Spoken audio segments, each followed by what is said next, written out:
When people think of trafficking in Mexico, what immediately comes to mind are the many drug cartels and drug smuggling operations the country is infamous for. Unfortunately, drugs aren't the only things being exported from Mexico for money. They're exporting humans as well. Human trafficking is a wildly popular and profitable endeavor in the country of Mexico, second only to drug trafficking.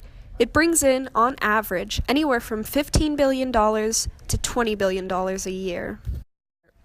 Mexico is also home to what is known as the sex trafficking capital of the world, a city called Tenancingo, located about 80 miles from Mexico City.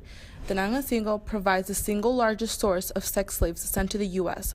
Luxury mansions owned by pimps and traffickers known as calcuchil, or houses of ass, line the streets, and prostitution and sex work has become so normalized there that young children aspire to become pimps. Many of the children will become sex workers, joining the some 60,000 children currently engaged in the prostitution in Mexico. Another hotspot for human trafficking in Mexico is near the U.S. border, which is the largest transit site for children being exploited in labor or sex trafficking. It has become frequently more common for people to take advantage of migrants crossing the border and rope them into forced labor or prostitution. Children and women are frequently kidnapped by traffickers posing as coyotes, people who smuggle migrants across the border, and are then held for ransom from their families or sold into the trade. Though Mexico is among the countries most affected by the illegal trade of human trafficking, it isn't the only place where it is an issue. There are cases of human trafficking in Indianapolis and even as close as South Bend. The most prevalent type in Indiana is sex trafficking, followed by labor.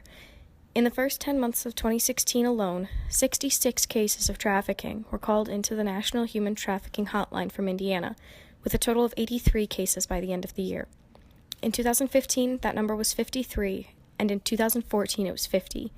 Awareness of the trade is growing and could account for the increase in reported cases, but it is important that each person is alert and willing to report suspicious activities.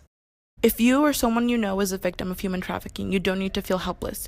You can call the National Human Trafficking Hotline at 1-888-373-7888. To find out more about human trafficking and how we can help, go to polarisproject.org.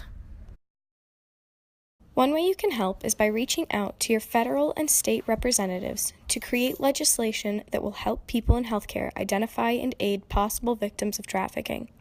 Healthcare providers often see individuals one-on-one, which offers a rare chance for victims to reach out for help.